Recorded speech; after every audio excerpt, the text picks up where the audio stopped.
Imagine a world where cartels no longer hide behind the mask of criminal organizations. They are now officially designated as terrorist groups. This new status opens the doors for the US to an arsenal of methods previously reserved only for foreign enemies. The rules of the game have changed. The hunt begins, without limits and without the right to make mistakes. Behind the facade of diplomatic statements, another war unfolds in the shadows. Invisible, silent, and deadly precise. Special forces move without insignia. The CIA drafts new assassination scenarios. Drones hover in the night sky, gathering intelligence that could decide the fate of an entire region. Every action is calculated, every operation like a game of chess, where a single misstep costs lives. But experts warn, the most terrifying weapon may still appear in this war. Ammunition capable of burning oxygen in underground laboratories, turning cartel hideouts into lethal traps. These are not just strikes. They are symbols of demonstrative power, where destruction sends a message and intimidation becomes the ultimate argument. And then the question arises, are the US really ready to take this game to the end? Or is the world merely entering the prologue of a far darker and uncompromising war? The United States has taken a step that instantly reshaped the very architecture of crime fighting. A notice appeared in the official Federal Register. A number of Latin America's largest criminal organizations and international gangs are now officially recognized as foreign terrorist organizations. To the political world, this might seem like bureaucratic formality, but in reality, this decision marked a turning point. The US now has at its disposal tools once reserved exclusively for overseas wars: covert special forces operations, drone strikes, financial blockades, and assassinations sanctioned at the highest levels. 8 structures are now in the crosshairs. Each is more than a gang. They are armies without flags, shadow states with their own laws and brutal discipline. Venezuela's Tren de Aragua is a predator of a new generation. Over 5,000 fighters operate within a strict hierarchy, where everyone knows their place. Under the leadership of Niño Guerrero, they turned Tocaron prison into a fortress, complete with pools, casinos, and headquarters, controlling a network stretching into Peru and Chile. Even after a massive raid in 2023, the group did not vanish. It simply transformed, proving that its power extends beyond walls and borders. But the real storm rages in Mexico. Here, a war is being fought that could decide the fate of an entire continent. The Sinaloa cartel is a monster, controlling up to 60% of the US drug trade, from cocaine and heroin to deadly fentanyl. Their rivals, the Jalisco New Generation Cartel, rise at an alarming speed. Violence is their tool, fear their weapon. In clashes between these giants, neutrality has no place. Cities turn into battle zones where victims are not only rivals, but also ordinary people. And this is just the tip of the iceberg. Carteles Unidos emerged as an alliance to halt the expansion of Los Zetas. Over time, they became an independent force capable of controlling entire regions. Their successor, the Northeast Cartel, continues to spread terror through kidnappings, torture, human trafficking, and domination over Nuevo Laredo, a key hub for smuggling and migration. Here, at the border where life and death are separated only by the Rio Grande, new rules are being written, and every violation echoes onto American soil. The Gulf Cartel is a veteran of this war. Its history dates back to the mid-20th century, and it was the first to create militarized units, turning cartels into something resembling armies. Dozens of other structures followed their example, changing the very nature of Mexico's criminal world. La Nueva Familia Michoacana took a different path. They fused religious fanaticism with brutality, turning murder into a holy mission. Their fighters believe they act by divine right, making them especially dangerous. Fanaticism knows no compromise. Even among the cartels, MS-13 stands apart.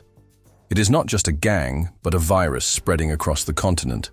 Its numbers reach tens of thousands, with each new member ready to prove loyalty in blood.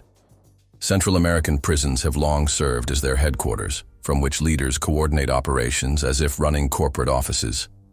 Today, MS-13 operates not only in El Salvador and Honduras, but also in Mexico, the US, and beyond. They are ubiquitous and therefore nearly untouchable. Secretary of State Marco Rubio declared that these structures are not merely a local threat. They affect the economy, politics, security, and migration. Their presence destabilizes entire regions, and their money and drugs seep into the most secure sectors. But behind the official words lies a deeper concern. The fight against the cartels threatens to become a full-scale war, where the lines between domestic security and foreign policy blur. What secret directives has Donald Trump already signed? Are the US truly ready to unleash the full power of their military machine against the cartels? Or is a threat quietly emerging in this shadow that could turn against Americans themselves, against tourists, border towns, and peaceful communities? After the list of foreign terrorist organizations comes into effect, Donald Trump signs a secret directive. It gives the Pentagon access to a new front, the fight against Mexican drug cartels. According to the New York Times, the order greenlights the use of military force, from operations at sea to the elimination of cartel influence centers outside the US. In the corridors of power, scenarios for direct strikes, once considered impossible, are being discussed. But on the other side of the border, the picture is far darker. Since 2006, Mexico has been waging a brutal war against the cartels, claiming more than 460,000 lives. The groups have not disappeared. They have splintered into dozens of new structures, forging alliances and violently dividing territories. Deploying the army and the National Guard only temporarily reduced the chaos, but each time, surges of violence return stronger than before. In Washington, Trump's strategy sparks division. Newsweek and the CFR note that the idea of legalizing military action against a transnational threat is dangerous. Militarizing the fight may not reduce violence, it could ignite it. Politico adds that this is not a strategy, but a collection of tactical moves. While the situation can be temporarily stabilized, long-term goals are undermined, especially when military pressure coincides with cuts to US drug treatment programs. The situation is further complicated by migration policy. Mass deportations of undocumented migrants, among whom the administration identifies gang members, create a paradox. Criminals expelled from the US return to Mexico and Central America, forming the core of new transnational networks. Mexican analysts warn that unilateral actions by Washington will not destroy cartels, but, on the contrary, strengthen their positions. Meanwhile, the flow of weapons from the US into the hands of these same cartels raises doubts about control over the country's own defense industry. Today, the cartels operate like full-fledged armies. They have millions of dollars, international supply chains, their own mercenaries, and drones. The Atlantic Council notes that if the US decides on direct intervention, the response could be brutal and asymmetric, from retaliatory attacks to terrorist acts. In Mexico, experts are certain the consequences will inevitably affect civilians. Those at risk include not only border residents, but also Americans, tourists, business people, and families living in the shadow of this new war. Why has the $50 million reward for the capture of Nicolas Maduro become a symbol of the new American strategy in the region? Could the fight against the cartels escalate into a full-scale US war against Venezuela and Mexico? And most importantly, what hidden objectives lie behind the demonstrative buildup of American troops in the Caribbean? The President of the United States, Donald Trump, is considering the use of military force against drug cartels operating in Venezuela and neighboring Latin American countries. This involves not only targeted strikes on the infrastructure of criminal organizations, but also a broader campaign of pressure on Venezuelan leader Nicolas Maduro. On September 2nd, U.S. forces destroyed a vessel that had departed from a Venezuelan port and, according to intelligence, was used by an organization designated as a drug terrorist group. Trump announced the elimination of 11 cartel members in the Southern Caribbean. This morning, at my command, the U.S. Armed Forces carried out a kinetic strike on positively identified terrorists from the Tren de Aragua group, the president wrote on social media. Secretary of State Marco Rubio confirmed that the operation was conducted under direct orders from the head of state. According to CNN, this strike signaled the start of a new White House strategy aimed both at combating drug trafficking and gradually weakening Maduro's regime. Washington has officially labeled Maduro a drug terrorist connected to cartels and has increased the reward for his arrest to $50 million. Sources suggest this measure is intended to pressure not only the Venezuelan leader himself, but also his inner circle, which directly benefits from the income of the drug syndicates. While Trump publicly avoids direct statements about regime change in Venezuela, his rhetoric increasingly questions the legitimacy of last year's elections. Experts note that, formally, the focus is on fighting drugs, but in practice, the White House does not rule out using military force as political leverage on Caracas. Amid these developments, the U.S. has reinforced its military presence in the Caribbean and off the coast of Mexico. According to the Pentagon, ships equipped with Tomahawk cruise missiles, long-range, multi-purpose, high-precision subsonic missiles of both strategic and tactical use, capable of being launched from submarines, surface ships, and land positions, have been deployed. The Tomahawk flies at extremely low altitudes, following terrain contours, which increases accuracy against stationary targets and reduces the risk of falling under international strategic weapons treaties. These missiles are effective due to their low maintenance cost, ease of deployment on non-specialized ships, and the possibility of maintaining large stockpiles. In 2017, the approximate cost of one missile was around $1.9 million. The fleet also includes Arleigh Burke-class destroyers equipped with fourth-generation guided missiles, capable of anti-ship, anti-air, and anti-missile operations. Additionally, a missile cruiser and Coast Guard units have been deployed, and the number of Marines and sailors within U.S. Southern Command, SOUTHCOM, reaches approximately 4,000 personnel. To strengthen the air component, the latest F-35 fighters, fifth-generation multi-role stealth aircraft developed by Lockheed Martin, have been relocated to Puerto Rico. These aircraft feature high maneuverability, precision strike capabilities, and operational effectiveness in complex combat environments. The total cost of building and maintaining a single F-35 until decommissioning is estimated at $670 million, with flight hours costing between $30,000 and $44,000 depending on the year. Concurrently, exercises for amphibious landings are being conducted, allowing coordination between naval and air components in operational scenarios. Air activity in the region has also significantly increased. MQ-9 Reaper drones have begun entering Mexican airspace, though such operations were previously prohibited. The MQ-9 Reaper is a modular reconnaissance and strike unmanned aerial vehicle developed by General Atomics Aeronautical Systems based on the MQ-1 Predator, often called Predator B. Equipped with a turboprop engine, it can reach speeds over 400 kilometers per hour, a service ceiling of 15,240 meters, and flights lasting up to 24 hours, making it an effective tool for intelligence gathering and precision strikes.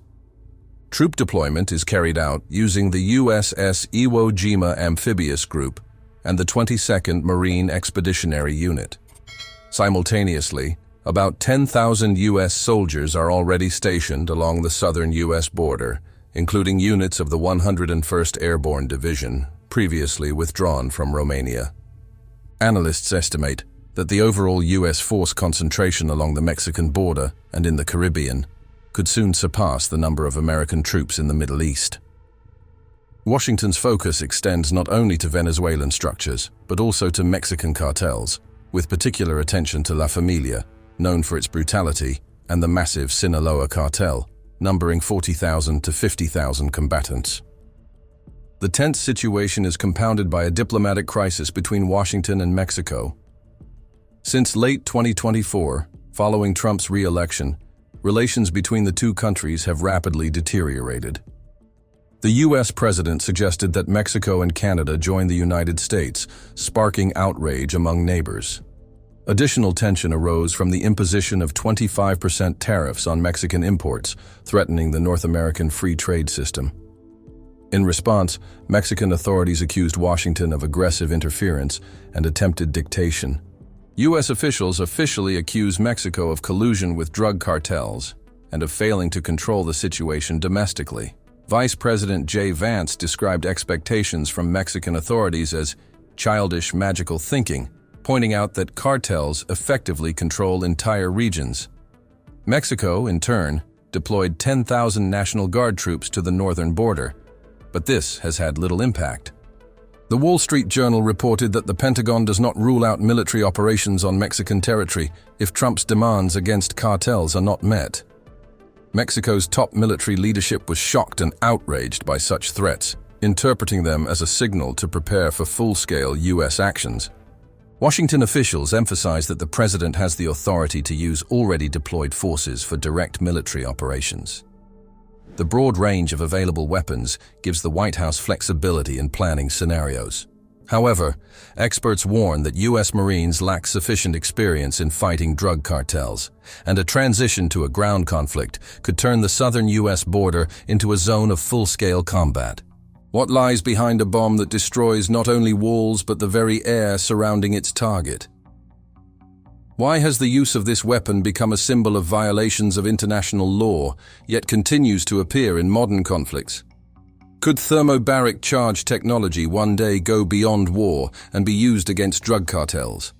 A thermobaric bomb, vacuum, aerosol, fuel air. Its design is simple and brutal. A fuel container and two charges.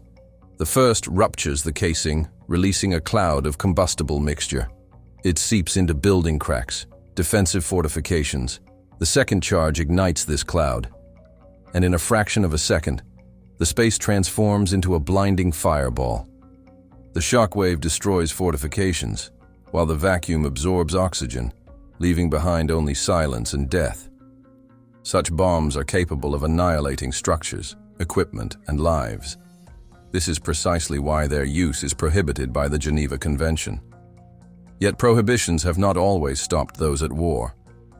Western experts claim that this weapon was already deployed in Chechnya. British specialists reported bombs weighing over half a ton being dropped on Chechen territory. Still, a shadow of speculation surrounds this weapon. Some experts cautiously suggest that thermobaric charges might not only serve in conventional warfare, but could potentially be used for targeted strikes against cartel structures, their fortified bases, secret warehouses, or hidden tunnels. This scenario reads almost like a military thriller. Dark nighttime operations where a plane or missile unleashes a cloud of fire and vacuum on a fortified site, leaving no chance to escape. For now, it remains only a hypothesis, a subject of debate and analytical forecasts. But the very fact that it is being discussed shows that the boundaries of this weapon's application are becoming increasingly blurred, and the line between military strategy and combating transnational crime may one day vanish entirely. A fog of tension hangs over the southern border. Every missile, every maneuver by the Marines feels like a move in a massive chess game where the stakes are the lives of thousands. The calm before the storm is palpable, even through TV screens and smartphones, as news from Washington and Mexico merges into a continuous stream of alarming signals. The world teeters on the edge of a new era, where cartels, once merely criminal organizations, have become quasi-state entities, and the US is prepared to wield any force to break their power. But can military might truly defeat the elusive shadow of crime? Or will it only trigger another cycle of violence? Follow the developments with us. Subscribe to the channel and stay updated on the latest news shaping the future of the continent.